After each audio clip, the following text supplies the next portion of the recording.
What's up, Renegade Nation? Before we begin the video, I'd like to give a big shout out to our most recent Patreon supporters: Ailish, Life's League, Struce17, William Arnett, OXL, Tyler B, The Big Joe 96, Grubbernut, Kento Camara, and Paid Bill. Thank you all very much for your support, and if you want to support us on Patreon, feel free to click the link down below to find out more.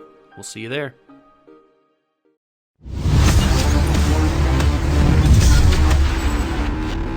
The question has been asked. That is, it's been asked before Doug asked it, that is. I mean, prequels better than the new trilogy? In terms of the acting, probably not. In terms of the special effects, definitely not. In terms of overall narrative flow,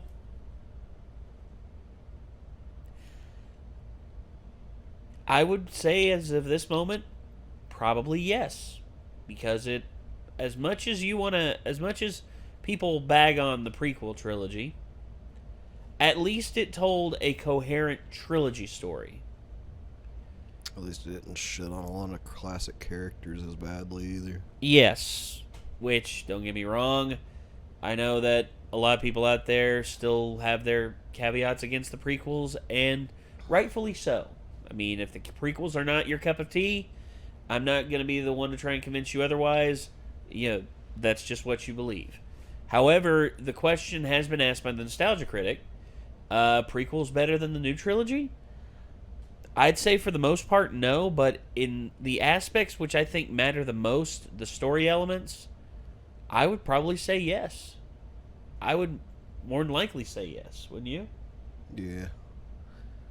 If I was asked which I would rather watch again right now, I'd probably be like, do I really have to watch either of them? But if someone had a gun to my head, I would probably be like, the prequels. So, personally. And I think that's one reason why a lot of Star Wars fans are you know, they're upset because they're once it's not untouched. I shouldn't say untouched, but they're once you knew to expect that George Lucas's films probably wouldn't be the best all the way through once we saw episode 1. But the way everyone was hyping up the new trilogy, like they were going to say, "Oh, this is going to be Star Wars for the new generation." Like this is going to change how everyone looks at Star Wars from here on out. I guess it kind of depends. Like, do you want to have a really bad time leading up to an okay time, or do you want to have an okay time leading up to a really bad time? Because they kind of go the opposite way, like, to an extent. It's like the prequel trilogy starts out really bad and then gets tolerable at the end. Yes. Whereas, like, the sequel trilogy starts out okay, tolerable, gets really fucking bad, and then goes back to, like, meh. Well, so it's just variances of opinion, and I know there's people out there who will defend the new trilogy, but whenever they're presented with the facts of how this breaks the lore and makes no logical sense, their arguments often fall apart. Mm-hmm. Because the whole thing with people taking the criticism of the new trilogies, the term in general is often something that's thrown around there. When certain actors don't like what you've done with the new trilogy, especially the ones who are in it, and I'm not just talking about Mark Hamill, which Mark Hamill made his point abundantly clear when he did it. I'm talking about John Boyega, Finn. He is so sick and tired of the Star Wars franchise doing that to him doing what they did to him, that he has gone on Twitter and said, if they offer me a Disney Plus show, I'm not taking it. That's how bad it is with him right now. He is literally so sick of the Star Wars trilogy, given how they treated him and his character, that he refuses to work with them again. That's saying something huge. Because you're talking about probably the biggest entertainment company in the world. And you're pretty much telling Disney, yeah, I don't want to work with you anymore. Yep. Part of one of the biggest franchises of all time. One of the main players. But yet, his character was thrown asunder for Rey. I personally found Finn to be a little bit more of an interesting character given where he came from, especially in The Force Awakens. But by the time we get into Last Jedi, they pretty much wrap up his story at the end of that movie in terms of like his main big bad guy that he's supposed to face down. And they shoehorn him into a romance, which does not go anywhere. Because what did they do in the third film? What did they do in Rise of Skywalker with the supposed romance between him and Rose Tico? They Nothing. completely acted like it didn't even happen. Exactly. So. There's no consistency. I mean, and honestly, if... Like, I know it was set up, like, horribly, but, like, they just kind of were like, yeah, we're just going to act like that didn't happen. Like, all right, whatever. I really don't care either way. I don't either. And that's what makes me irritated with Star Wars, how it's gone. The only bright spot so far has been the TV shows. Star Wars Rebels and The Mandalorian, and from what a lot of people are saying about the new season of Clone Wars, that it's actually really, like, it's across the board. Their TV stuff's been really good. I mix up the two. Rian Johnson's the one that did Last Jedi, right? Yes. So, yeah, I think that was probably J.J. Abrams just being like, the way you set that up was so stupid, I'm not even going to acknowledge that it happened. Yeah. To which, when you go back and you read, I would have loved if they would have just had a consistent story. Say what you will about J.J. Abrams. All right? You know, the lens flare. And, his mystery box thing, which I don't have a problem with the mystery box as long as the resolution is palatable. And as long as we don't get another case of Lost on our hands. If it ends the way Lost did, then I got no time for it. But if the mystery box does have a good resolution to it, then I'm okay with it. You know what the mystery box is? His mystery box narrative that he talks about? I can assume from context. Yeah, so... It's just basically he likes to have a thing where you're like going to be like, what is this? What is this going to be? Yeah. And then a reveal later on of what it was. I would have loved to, I'd love to have a personal one-to-one conversation with J.J. Abrams and ask him, what was your plans for the trilogy going, before Last Jedi went completely off the rails with your story? And I'd love to hear what he has to say. I know because of NDAs, he probably won't be able to say anything on the record, because Disney loves to protect their image and loves to protect the idea that they're an infallible company. It's like, oh, this was the plan from the very beginning. Yeah, bring in Palpatine. What? That was the plan the whole time? Yep. What? No. That's stupid. You're stupid. Anyway, this video... Prequels better than the new trilogy is actually the one I tried to do with Micah, and then the power went out. So, yeah. It'll be interesting watching this with you, Nick, and getting your 2 cents on this. So, anyway, this is the Nostalgia Critic. Prequels better than the new trilogy?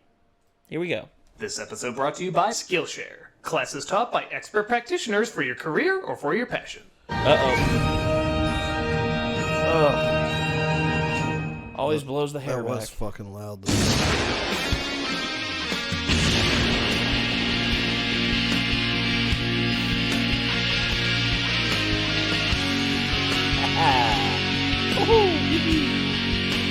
Camera.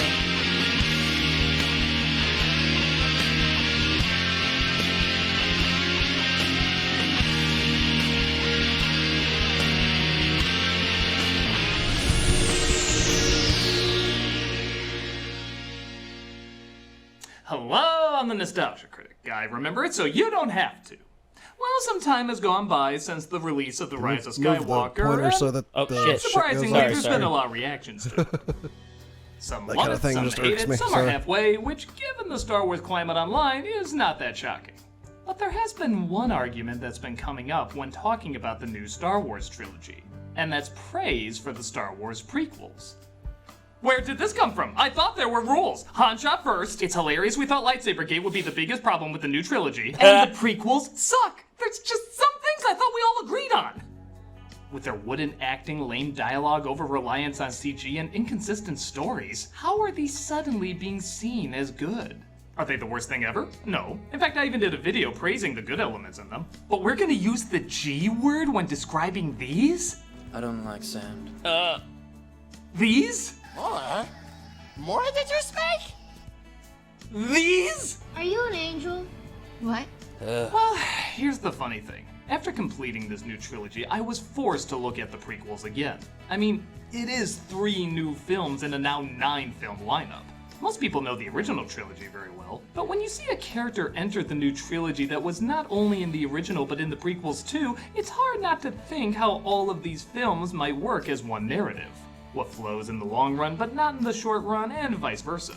In doing so, and seeing more and more arguments pop up that there was something important in the prequels that wasn't in the sequels, a part of me kinda, sorta, maybe knows a little bit what you're talking about.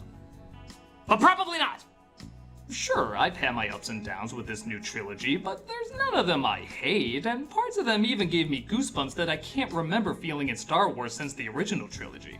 However, and I can't believe I'm saying this, there was something missing that the prequels seemed to have. It wasn't until I saw the conclusion, Rise of Skywalker, that I finally felt this, but I did feel it. That being an emptiness. A lack of passion, the feeling that this isn't being made to delight the imagination anymore. But the prequels had that? They weren't empty? I have a bad feeling about this. I don't sense anything.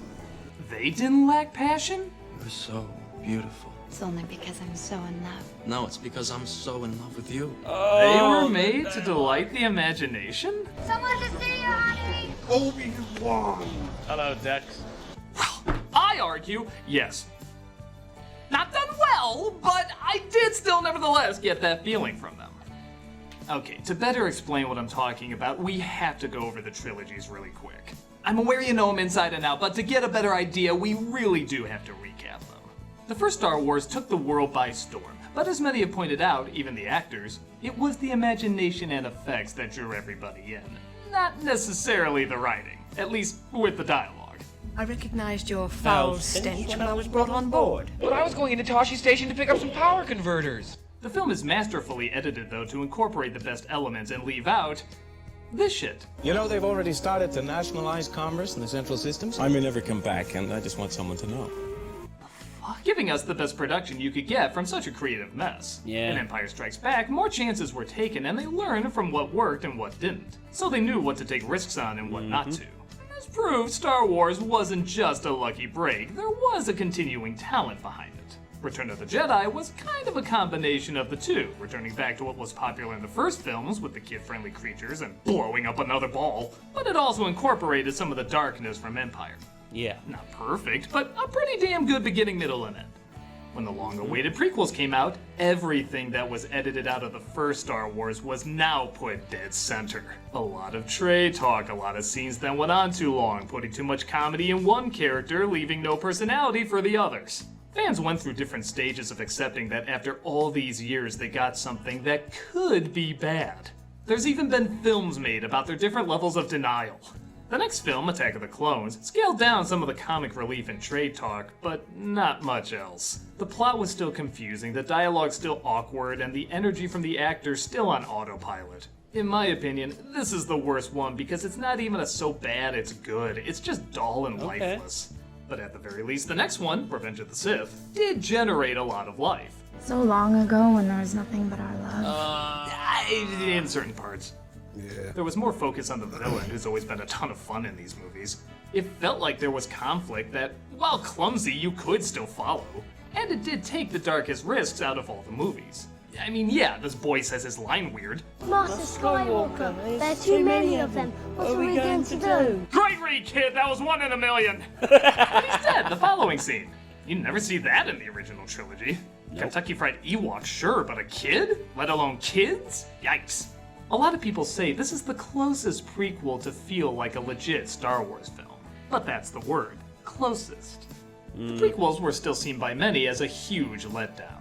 Slowly over time, critics and audiences were seeing the chinks in the armor and realized this wasn't the epic comeback they were expecting. There is one group that surprisingly enjoyed them, though. Kids. Yeah, I can't say I'd be into trade talks and Senate meetings, but a lot of children still got sucked into the sword fights, the ship battles, and yes, even the comic relief. I guess I can compare this to when I was a kid and hearing all the political talks in Batman, or the archaeological talks in Indiana Jones. It was the grown-up stuff you waded through to get to the action. Yeah. For in those films, though, the adults could see how they connected to the story and character's journey. These films, they couldn't. But if you were a child, what did it matter? There was more color and fast imagery and poop jokes to entertain you. Yeah. Fair enough. If you enjoyed these as a kid and hold fond memories of them, rock on. A lot of children, as they got older though, did see the problems with them that adults have for years, but nevertheless, many still hold on to their nostalgia and enjoy watching them. So one of the major questions becomes, is nostalgia the only benefit of the prequels? Well, let's look at the new trilogy to figure it out. Well,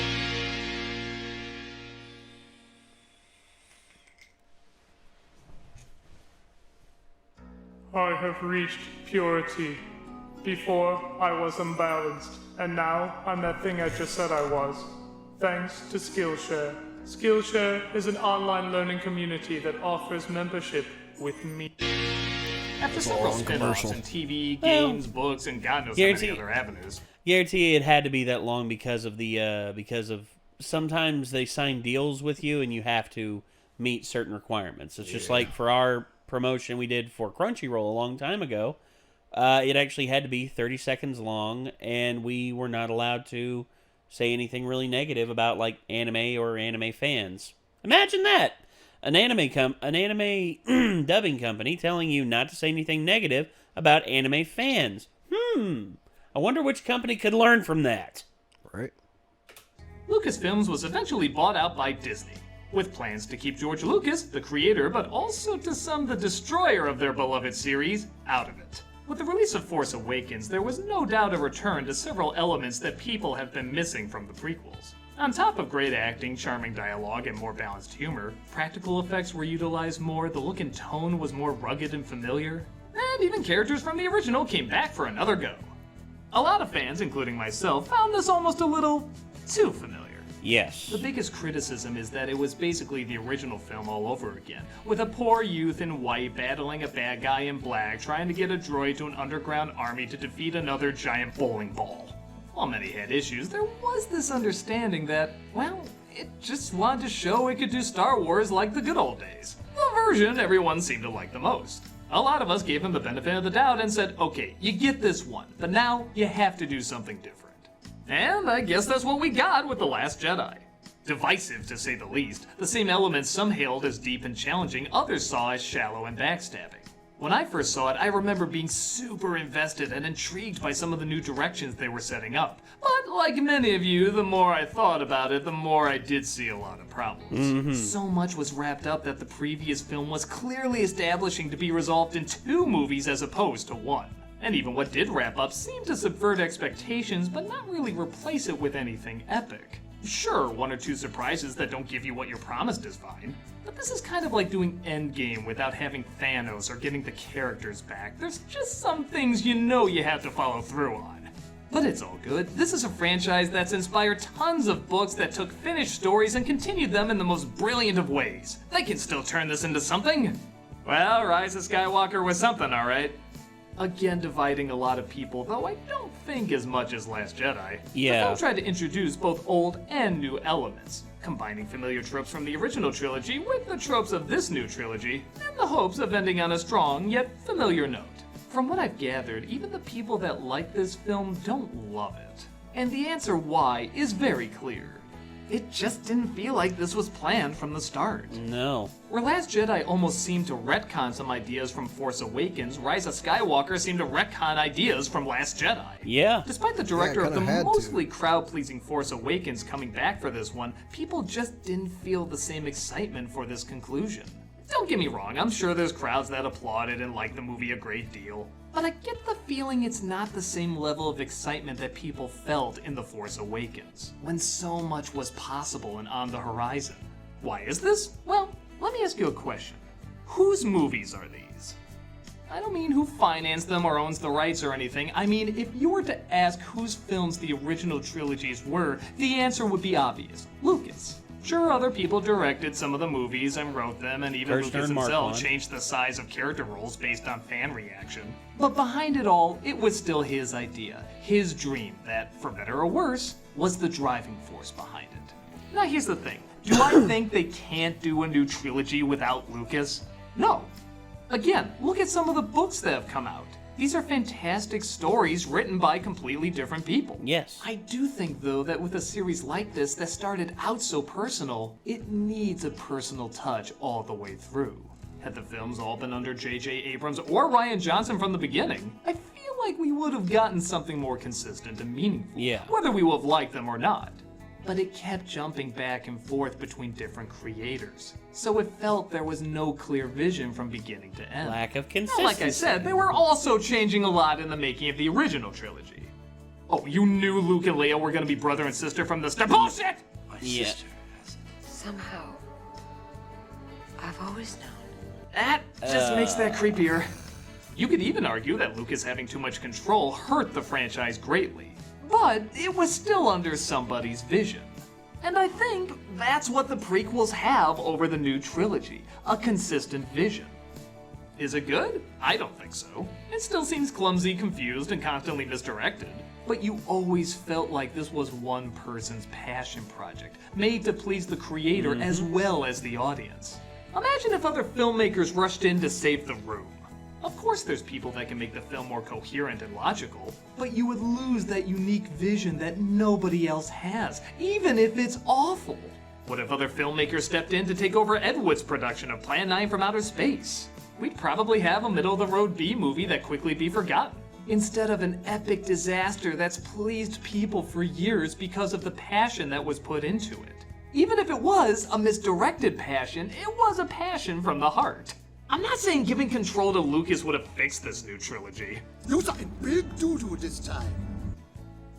Seems very unlikely. Yeah. But it arguably would have been more interesting to see the crazy stuff he would have come up with rather than just others trying to recreate what's worked before. There's certainly repeating in the prequels, but not like the repeating in the new trilogy. Yeah. The prequels weren't good, but they were a fascinating experiment in what happens if you just let one guy, after years away from directing, do whatever he wants. Anakin's journey in the prequels has similarities to Luke, but it's still a different story. Rey and Kylo, the more the films continue, basically go through the exact same journey as Luke and Vader. If there's one thing I can't say about the prequels is that they just do the original trilogy again. Granted, the differences were lame, and that's a big part of what caused people to hate them, but they weren't just a carbon copy and somebody made them for the same reason he made the originals, because he had a story to tell. These feel like a studio made them to make money. Now granted, it's a studio trying to give creative control to clearly talented filmmakers, but there's no fixed goal figured out from the beginning that drives the passion. When you think of the Marvel movies and how much they had to plan out ahead of time for them to work and connect, it's still mind-blowing. Tons of movies mapped out, granted not all of them good, but still with a clear goal to reach and only a few hiccups along the way. That's impressive, especially when you consider all the creative voices they worked in. This was 3 movies. Only 3! And they clearly didn't have an idea of where they were going with them. I know things were changed up in Marvel when a movie underperformed or an actor dropped out or whatever, but again, they had a general roadmap of where they needed to get to. These movies didn't seem to have a map. Rather, they started making up their way, got lost a few times, and then acted like this was always the best route. And don't get me wrong, sometimes it's good just to make up the path as you go. Hell, we've gotten some great movies out of that, even incorporating different creative voices. But in this case, it didn't pan out. I think part of that is because this all came from a source that had a personal touch. Again, whether for better or worse. And that is something that's missing from these new films. So, do I think the prequels are good? This is such a drag. But I do get more of a connecting passion for storytelling than I do from this new trilogy. Every one of those feels like an assignment. First one is, how do you get people back into a dying franchise? Second one is, how do you try something new while also connecting to something old? And the last one is, how do you attempt to make everybody happy? There was never a feeling of somebody wanted to tell a story just because they wanted to. It felt more like they wanted to breathe energy back into a profitable franchise. Was it all bad? I don't think so. I think a lot of scenes from this new trilogy has some amazing moments. Yeah. Some more than others, but I don't see any of them as a complete loss. However, now that they're wrapped up, they don't feel as epic or touching as they could have been. I guess in a lot of ways it makes sense. The originals are seen as incredibly good, the prequels as incredibly bad, and these are somewhere in between. But for those saying there was an important element to the prequels that was missing from the new trilogy, I do think you're onto something. Yeah. The prequels are a mess, but it's George Lucas's mess, and whether he's being praised or despised, he has always taken responsibility for it. Where it kind of feels like nowadays more and more people are trying to point fingers at who screwed up where. For all the prequels' faults, they are their own thing. You always feel Lucas's thumbprint on every frame. Even in the original, despite Lucas's control having more influence in other films, you always got the feeling there was one storyteller behind it all. These other films feel like there's several because, well, there were several. Some cut, some brought back, some making things better, while others making things worse. So while the new trilogy is all over the place, the prequels did at least stay in one controlled realm. And if you like that realm, awesome. If not, there's more than enough people who agree with you. So I guess it's pick your poison. You can either have a disastrous prequel series that's consistent with what it is, or a more competent series that never had a solid finish line ever drawn up. Or, watch good films from beginning to end. Nah. I guess everyone is going to take something different from each movie. But, whatever trilogy you like the most or hate the most, one thing is for certain. McClunky will always be stupid. No! I will fight you to the death on this! I'm the nostalgia critic, and I will fight you to the death on this! McClunky. McClunky.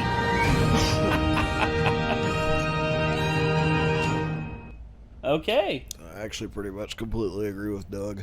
I do too. I mean, that's about as clear-cut a case as you can make for what the prequels have that the new one was missing.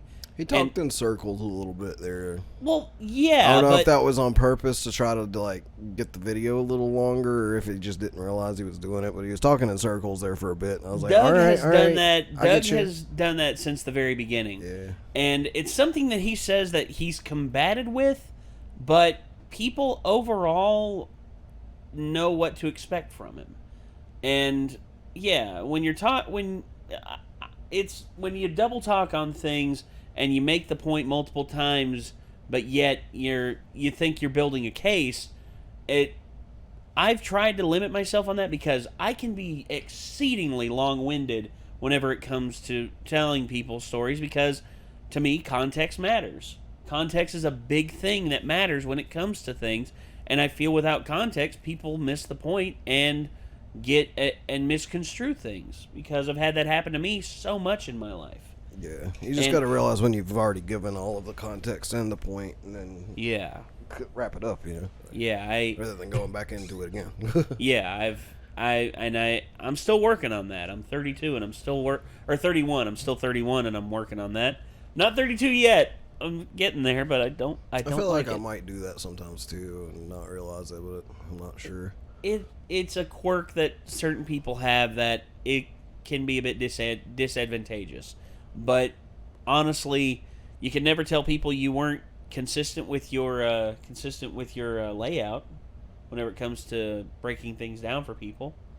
I mean, do I agree 100% with what Doug said here? I pretty much do. My whole thing with the new trilogy is, once again, its lack of consistency and its lack of a finish line hurt me really badly, because given that this is a multi-billion-dollar company with all these great artists and great people at their disposal, and Doug talked at the end about pointing fingers at who is responsible for the kerfluffle that is this new trilogy.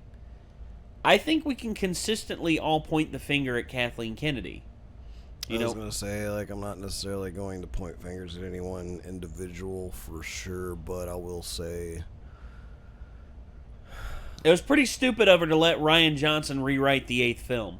There was a problem here where there was enough people involved where there was clearly someone who either people were too afraid to tell, no, this isn't working and you're fucking up.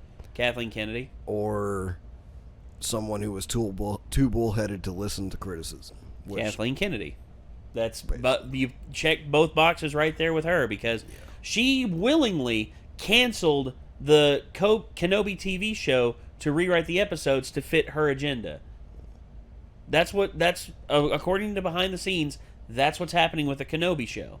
And it's pissed off a lot of the heads at Disney because they were wanting a companion series to go with the release of The Mandalorian Season 2. Yeah. And guess what? They're not going to get that now because, it's in constant limbo now because Kathleen guess what else they're not shit all over the thing. Either. What's that?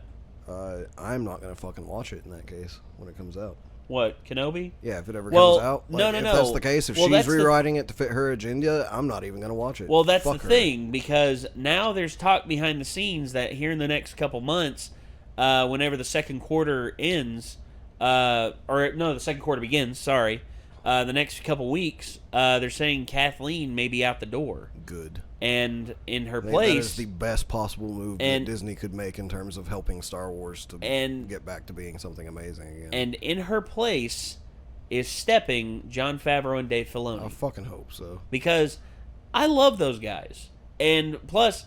I have no problem at all with a woman being in charge of something. No, I don't either. I have a problem with a stupid person being in charge of something. Again. For sure, that I like. Again, everybody out there, one of my favorite video game developers of all time, Amy Hennig, who is responsible for the Uncharted series, is one of my favorite video game developers ever. I mean, I love her to death. She's one of my favorite people out there. And for people to say, oh, you're just sexist, you don't want a woman in charge. Honestly, I don't care. I don't care if you have a dick or if you have a vagina or somewhere in between. Or you got both. I don't care. I don't care if you're a hermaphrodite who identifies as a genderqueer bull moose. If you tell a good story, tell a good story. That's all I want. And for people out there who say, oh, that's such a stupid argument. Really? Really? So you want us to do nothing but focus on race and focus on gender and focus on all this other stuff that in all honesty does not matter in storytelling. Yes, they fucking do, because they don't think with a logical fucking path in their brains. So, And this isn't me trying to shit on everybody out there who has agendas and all that. If you got an agenda, then tell your story. Honestly, tell a story that for you works. But don't try and ruin everyone else's established shit all because you want to have your moment in the sun. Look, it'd be the same as me going and rewriting Boys Don't Cry and actually making Brandon Tina a biological male, and at the end of the movie, Brandon Tina actually has a big comeback, steals the gun away, and kills all the dudes who were assaulting him. And goes off into the sunset and wins the day. Is that fair? Is that fair for me to do, or is the truth that actually happened with Brandon Tina a lot more honest and a lot more tragic that fits the narrative better? Answer me that. Is that fair? No, it's not fair. But guess what? There's a double standard. Yeah, exactly. You see, it's like if I wanted to rewrite Little Women and call it Little Men, yeah. I would get fucking burned at the stake. Exactly. Sure. It's just like Lord of the Flies. They're doing an all-female remake of Lord of the Flies. If you want to make something and you want to make it a certain way, just fucking do it without having to use somebody else's pre-established property. Exactly. It's easy to do. Let people have the stories that they had. Don't fucking try to change them to fit your own shit. Write something new. Yeah. It's called creative writing. But especially... don't walk into something, take it over, and act like an absolute cunt and try to say that people are just fucking being sexist whenever you completely take a shit all over something that somebody loves and you won't fucking listen to anybody when they tell you you're fucking it up. And here's the thing. The people that were defending Kathleen Kennedy, I've said this before when people were defending Kathleen Kennedy with, The Force Awakens being too similar to A New Hope, and by now, all those people have stopped defending her. Her actions with what she's done with the Star Wars franchise is indefensible. I mean, you want to blame Rian Johnson, go ahead. I can blame Rian Johnson for several things, but the person who hired him, you just can't overlook the absolute ignorance that's been spouted from her mouth all way. No, you can't. And for me, the sooner she's out the door, the better. The happier I will be. 100%. All right, well, that's going to do it, ladies and gentlemen. This was the Nostalgia Critic prequels better than the new trilogy. In certain ways, yes. I'd say in terms of their overall narrative, and feel, yes. The one thing I absolutely agree to is besides just, he did not really mention the whole this new trilogy was pushing an agenda, because it absolutely was. It was. But also, it was. Just look at the casino scene from Last Jedi. It was a corporate cash-in. It was them trying to make money off of something, and it felt that way. Yep. And trust me, Disney's hurting from this, because not only are the toy sales massively down, but the viewing numbers for each film as it's gone on has gone nowhere but down as well. Mm-hmm. And they don't like that. They don't like diminishing returns. And someone's going to have their head on the chopping block, and who's been out front and center on this shit? Kathleen. I'm sorry, honey, but, the day needs to come when you're put out to pasture. She's had a great career. I mean, she did E.T. She's done a lot of really big films. Her and Spielberg produced a lot of really damn good films together. But it seems that there comes a point where every person in Hollywood reaches their expiration date. And I think that's here. Well, whatever happens, happens. Just know this. I will watch The Mandalorian. As long as Favreau and Filoni are in full control, I will watch The Mandalorian. But I will not watch Kenobi if Kathleen Kennedy rewrites it to fit what she wants. Nope. That being said, ladies and gentlemen, I'm Nate. I'm Nick. And we will see you all in the next one, everybody. Peace out.